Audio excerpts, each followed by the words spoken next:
Okay, so we just listened to Little Esther, accompanied by the Dominoes, and that was The Deacon Moves In. The Deacon Moves In, and I was raised up in the Pentecostal church, and actually I knew of certain situations very similar to that, where I'm not going to go into details. Let's just leave it at that. It's a very interesting song. And a very dicey situation. Very dicey situation. And my name is Daniel Vila. This is La Voz Latina. I am joined here today by Hans Roy. And we're going to get into the topic we're going to be talking about in a little moment. La Voz Latina has been on WBAI 99.5 FM. For almost a couple of decades, 20 years now, and we thank you, our listening public, for being so supportive. And we also thank the management of WBAI, Berthold Reimers, Linda Barr, and all the people who work so hard here. We now today have as engineer Giovanni, but we also very usually work with Sean Rose, and so we thank all of the staff of WBAI for working so hard. And we thank you, our listeners, but we also beg you, our listeners, please, please, please, please. WBAI is an eternal financial crisis.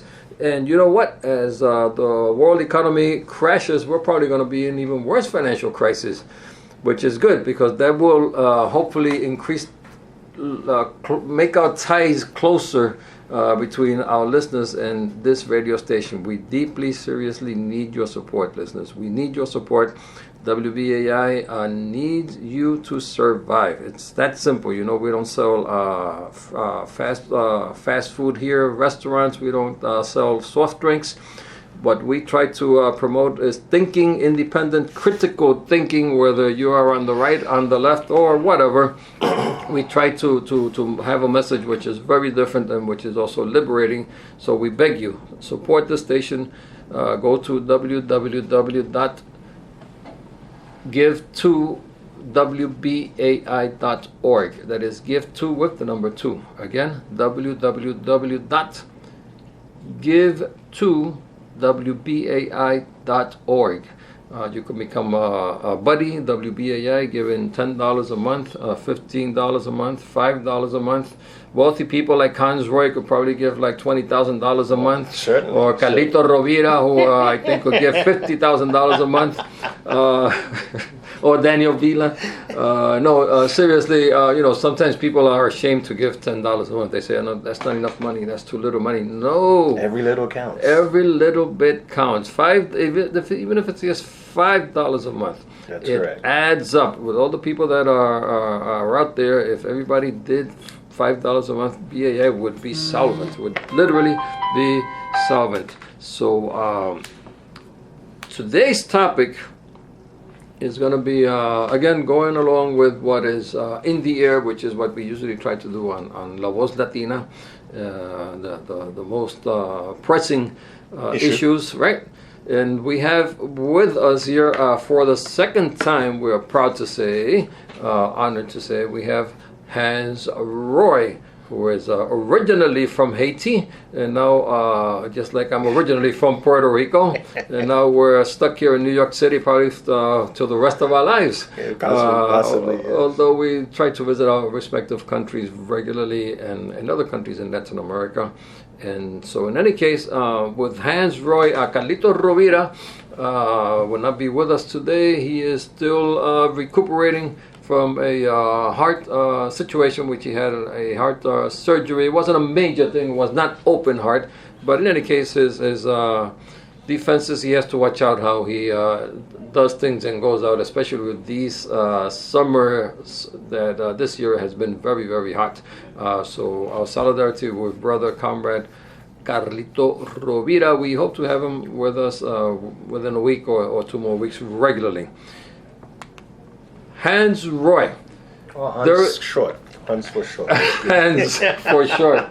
There is a situation going on with COVID-19, the so-called coronavirus, where it is being used on a global scale besides everything that's going on, all the problems in terms of a lot of people say it's not as dangerous because it's sort of like the like influenza, which last year incidentally killed 600,000 people, and not a big deal was made about that, and nobody knows about that. And nobody knows about that. And some 10 million people died. 10 million people died from hunger in the U.S. In the world, I'm sorry, globally, 10 million people, and nothing was said in the U.S. media or in the media around the world. Nothing. In fact, not even in the countries most affected by it. And there were people dying here in this country from hunger. We see them every single day. We walk the streets.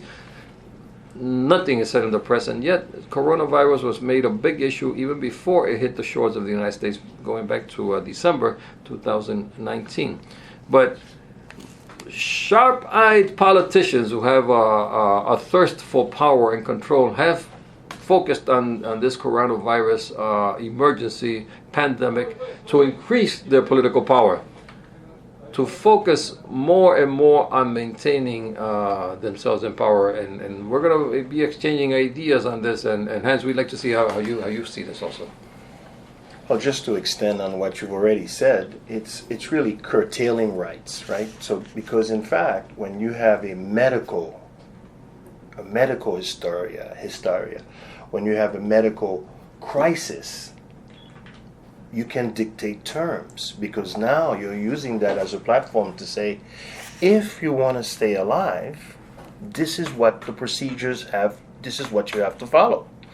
And the fact that these situations are opportunities for them, for people that are in ruling circles, because for them, it's always about one factor. I mean, there are multiple factors, but one specifically is control.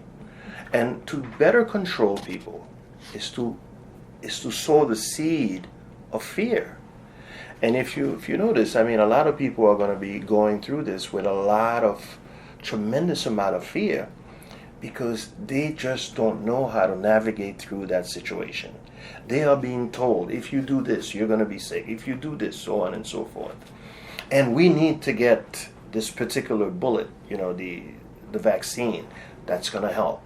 That's going to change everything. Well, in fact, that comes from a very old thinking about polio. So everything comes from that prism, from that perspective. And so what they're saying is, until you have the vaccine, you should be like hiding most of the time. And so what is going on is that what's going to happen, and the objective that they're pursuing is to literally say they're pushing mandated vaccines. So let's be very clear about it. That's what they're pushing. And mandated vaccines means if you have a job, especially if it's not a private enterprise, right? If it's a public enterprise, it's a public job, you're in a school system, you're so on and so forth, you're in a nursing, this and that. All of these jobs, they can easily turn the keys and say, you don't vaccinate, you cannot go in there. You don't vaccinate, you can't travel. You don't vaccinate, you can't do A, B, and C. So the objective is really that. I mean, if you listen to Bill Gates, because with all his, what you'd call craziness, he really sort of, the fact that he is who he is, the billionaire, the Microsoft giant and everything, he can literally speak without constraints. I think he's gotten so much attack, now he probably has to do some step back, but his notion is this. It's very simple. It's not complicated. He feels as though if this pandemic, quote unquote, is going on, everybody should be quarantined. He doesn't, for him, the notion of average people or middle class, working class people, and so on and so forth that have to struggle, he doesn't care about that. All he says is this: with this particular situation, everyone should be quarantined. And if you're quarantined, you're not earning any money because, in fact, you're waiting for one magic bullet, that vaccine. So this is the whole notion of how they sow control. They sow fears. They push those fears at a very heightened level. It gets people to sort of be very shaky. And like we said the last time, if your main sources of information are mainstream media, you are hurting your cause. And that's very simple. It's not a very complicated thought. You're going to have to do the job of searching for information elsewhere. And so the biggest challenge for any population is to fight the fears. Because, if you don't fight the fears, then you succumb. And when you do, you will be told to do A, B, and C, and you're going to have to just do it. Now, I'll give you this as a situation. I know that there is a movement afoot in the United States that have been, which is called Vaxxed, after the movie Vaxxed, Mm-hmm. And so you're getting a lot of people. I mean, you've got certain marches, but they're not really substantial in numbers, even though there is a movement afoot where a lot of mothers that have had children damaged by vaccines are speaking out, are giving a sort of a timeline on when or where their kids began to sort of, Right. in other words, stop progress and regress at a very heightened speed. Right. But I'll tell you this, though. The only country that really had a real strong movement against mandated vaccine was Italy. Italy had put more than 1 million people on the streets saying we don't want mandated vaccines. And now you're seeing what's happening in Italy. And the very first thing that these guys were saying, we need to have mandated vaccines. Of course, it's interesting you mentioned Italy because there was I remember about a month ago more or less, a group of doctors, Italian doctors, which denounced, and with members of parliament, which denounced that over 80% of the people that supposedly died from COVID were really not COVID deaths, had nothing to do with COVID, and it was sort of like, unfortunately, I know 4 people, 2 persons in my building, in fact, who died, and they were not suffering from COVID. They went to the hospital because of other serious problems, which had nothing to do with COVID. I'm not going to go into details, but I know 4 people, specifically in my neighborhood, very close by, 2 in my building, who went to the hospital because of other problems. And then they were put in areas where there were people with COVID, and of course you get it, and then you die, and then they said, oh, they died from COVID. And that's what these doctors, a group of them in Italy, about a month ago already, more than a month ago, denounced that over 80% of those deaths really were not COVID people, not people suffering from COVID. They were contaminated, or they caught COVID after they went there for another situation, which was very grave, life-threatening, and then they were, but this is what you're talking about, where these large interests very often, then they punish you. They say, oh, now Italy, because you didn't want to have vaccines, this is your punishment now. Actually, just to piggyback on what you just said, there was a member of parliament, an MP, that was extremely angry about the point that you just made, the false numbers. He was extremely angry to say that we've lumped everything together, saying that doesn't matter how this person died of a heart attack, it's COVID-19. This person had a problem with asthma and just choke, it's COVID-19. And he was screaming, saying we need to reinvestigate all the deaths because of what was happening. So there is a machinery in place that is doing this. There has to be a system that is pushing, whether it is the WHO, but there has to be other. Who is the WHO? For just in case there's one person out there who doesn't know who the WHO is, and we're not talking about the rock group, right? Right. I don't want them to get playing. The World Health Organization. Okay. Now, the World Health Organization has always had what you would call a revolving door of players that have always been very closely related to the pharmaceuticals. So what we're seeing again is... And incidentally, the World Health Organization, it's not many people think that it's attached to the United States or Germany or to the United Nations or to the European Union. The World Health Organization is a private organization, a private sector organization, which actually receives funds from the governments and from many governments and from billionaire Bill Gates, who is the one who dominates it mostly. But the World Health Organization is a pompous name, but it's really a private sector organization. Right. Well, this is what they've done, though. It's almost everything is privatized. So what you're seeing in this particular approach is that the agenda gets to be pushed forward. So you need to have these, what you would call superstructures, these higher institutions that can, especially when they deal with issues of life and death.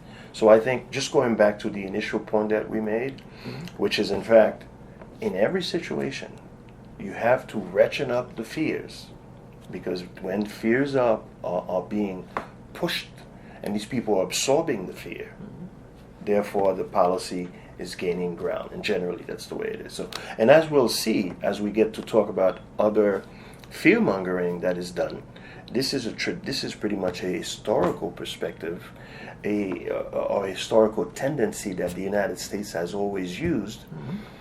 From the very beginning, like you said, I think in our conversation prior to even starting the show, the fear of the red man, then the fear of the black man, and there's always a fear somewhere, and you have to just ratchet it up, like bring it to the heightened level so that thinking could be at its lowest moments. And every time you are at that level of fear, you're not going to be at a level where you can be thinking critically, and that's not going to happen. And that's what we're seeing. Well, in terms of how, again, power-hungry and authoritarian leaders throughout the world, which is practically now any politician, because even if Hans Roy or Daniel Vila, socialists and Democrats, etc., get into power, after a few years in power, it goes to people's heads, and then these people in political positions feel that they are better than the masses that elected them, and they want to then remain in power. And I was checking out something very interesting, Hans. We're speaking here with Hans. Hans, yes. Native of Haiti, and I'm also a native of Puerto Rico. And in the Caribbean. In the Caribbean, that's right. Whatever that comes. We're very close by. Sure. It's the backyard of U.S. imperialism. I think it's also better called. Yeah, sure, Puerto Rico yes. definitely is still under the boot of Yankee imperialism, and so is Haiti. Haiti. So is Haiti. Yeah, and there's one of the things, incidentally, sidebar here, because very often we talk about independence for Puerto Rico, but people say, well, we want independence, but we don't want to be like Haiti or Dominican Republic or like all these other countries in Latin America, which are independent, but they're still dominated by the U.S. And it's a serious problem when you're a small country and you want to be independent, really independent, under the shadow of U.S. imperialism. As long as the U.S. is a capitalist country, it will almost be impossible to be really independent, although, of course, Cuba has managed to do that to a certain degree. Nicaragua, Bolivia, under Evo Morales, managed to have some independence. Venezuela also. But it's a very touchy situation. But that's just a little sidebar talking about civil liberties. What we want to focus on today is... Before you go on, I think what's important for people to really understand is that within this hemisphere, which is one of the richest countries in the world, the United States, a country that has really gone way beyond in technology and so on and so forth, has not been able to sort of share that situation, in fact, with other countries. So they rather bring, for example, to Haiti, they rather bring religion to countries like that. They didn't bring religion to Japan after World War II. They brought technology. They brought support. So a very designed approach of keeping people backwards, economically, socially, even culturally, becomes an element of backwardness.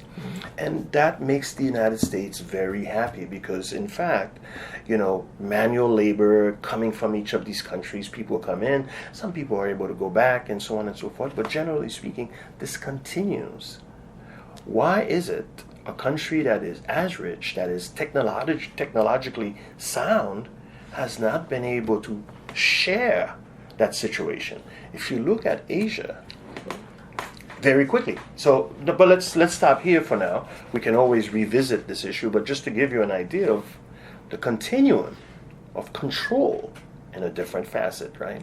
Well, it's again, and that control, that domination by certain powers, whether it be countries or whatever, they are experts, and for centuries they have demonstrated they are experts, especially since U.S. imperialism developed, in using whatever crisis, whatever situation pops up to control. And that's where we're going with this conversation, because the COVID-19 is being used for that. And I was shocked, Hans, when I was reading how many countries. I thought it was maybe 8 or 10 or 12 countries, but it turns out that, and this from a global overview of IDEA publication and analysis, it says that at least 68 countries and territories across the globe have decided to postpone national and subnational elections due to COVID-19.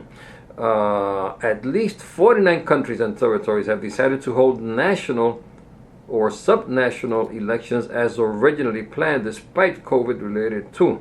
And at least 14 countries and territories have held elections despite. Although we should mention key for us, for example, the Dominican Republic, where they tried to use the COVID pandemic to cancel elections, and they did postpone them and so on, but they were held, and actually the ruling government of Danilo Medina did lose to a left coalition led by Luis Abinader, and in which incidentally the Communist Party, the Workers' Communist Party of the Dominican Republic and the Broad Front or Frente Amplio are part of that broad coalition which won in the Dominican Republic.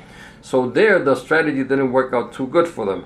But also in another country where it's very, very touch and go is in Bolivia. In Bolivia, as we know, and I'm not really a hero, incidentally, I'm not a fan of Evo Morales. Yeah, right. I like Evo Morales. I think he did a lot of things in terms of nationalism and in terms of fighting U.S. Control over his country. But Evo Morales had, there is no other country besides Cuba which is more or less on the path to socialism. Every other country, Venezuela, Nicaragua,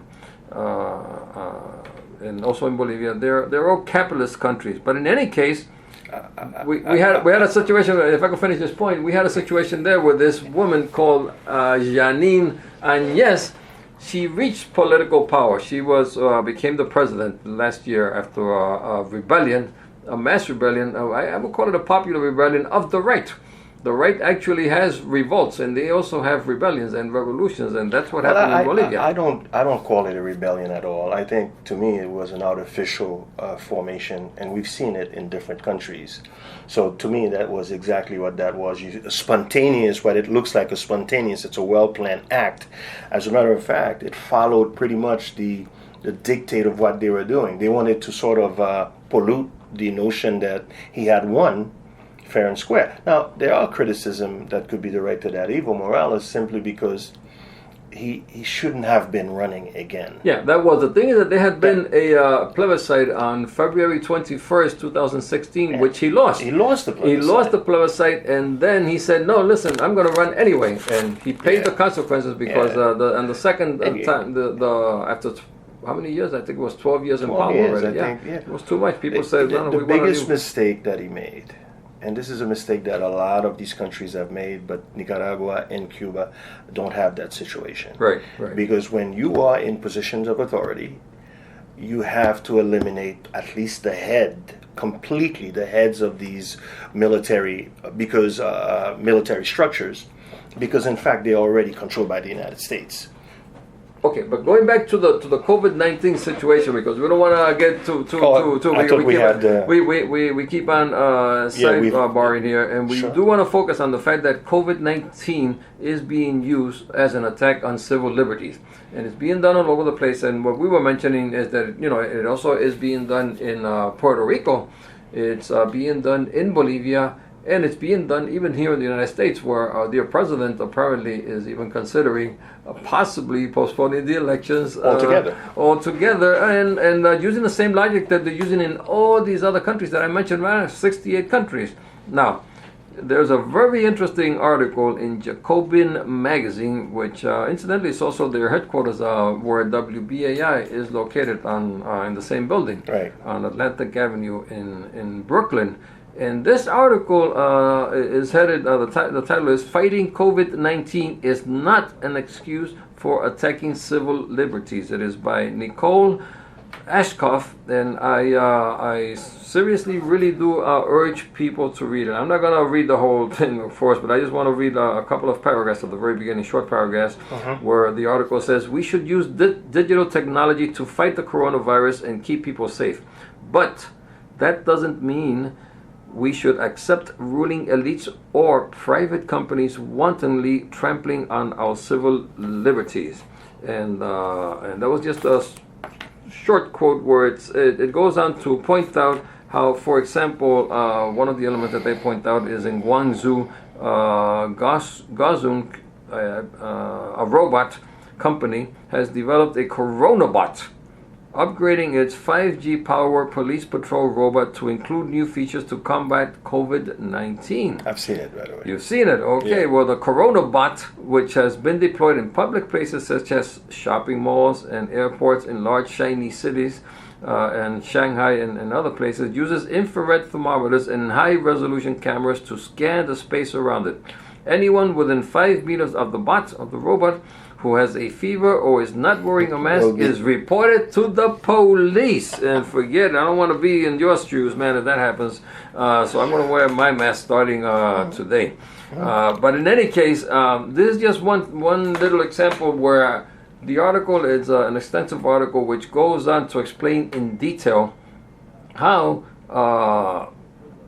coronavirus is being used by these elements to try to implant new forms of surveillance and of control. And we also have a situation with facial recognition. Well, and in fact, Amazon, the owner of Amazon, Jeff Bezos, who hates Donald Trump incidentally and is no angel, but he's one of the main people who hates Donald Trump. So people who feel that, just being anti-Trump is it, watch out. Jeff Bezos is another monster out there waiting to take power. And Jeff Bezos is working on this technology, which is facial recognition technology, and he's implanting it now. He's finding a gold mine with coronavirus, with COVID-19, where he's selling this throughout the country and throughout the world. Well, actually, the approach of social distancing goes hand in hand with that approach, because in fact, to gather information on people, if you put the mask, look at the mask, by the way. Right. And again, whatever position you have on the mask, that's good for you. I mean, that's whatever works for you, that's fine. I'm talking to the public, and so. But let's say you put the mask right over your nose, and then the focus becomes your eyes.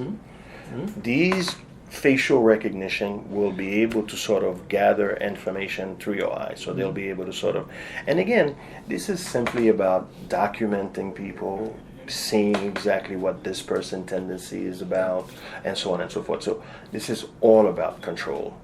And what we're seeing, again, in China, they have, like you said, I mean, I'm sure in other Asian countries, they're going to roll these things out because they're using the technology. And you see these robots with their 2 feet, they're walking around, they have the camera, they have everything. Like you've just mentioned, this is part of the plan. There have been several movies going back over the last couple of decades where we have seen in the future flying robots, or just robots walking down the streets which approach citizens, and it says, "Citizen, stop," or "Give me your identification, citizen." And of course, if you're undocumented, you're probably okay because you're not a citizen, so he'll probably let you go. But in any case, if you're undocumented, you don't have a problem. You're not a citizen. But in any case, these are spooky scenarios that are actually beginning to be implanted right now here in the year 2020, and they're using throughout the globe COVID as an excuse, and we have to be very, very focused. Okay, we want to destroy this pandemic. We want to destroy this virus, but we all have to be on the best alert, because we have a serious global threat to our civil liberties. We're going to go for a musical interlude here for a couple of minutes, and we're going to be right back with our special guest, Hans. Hans.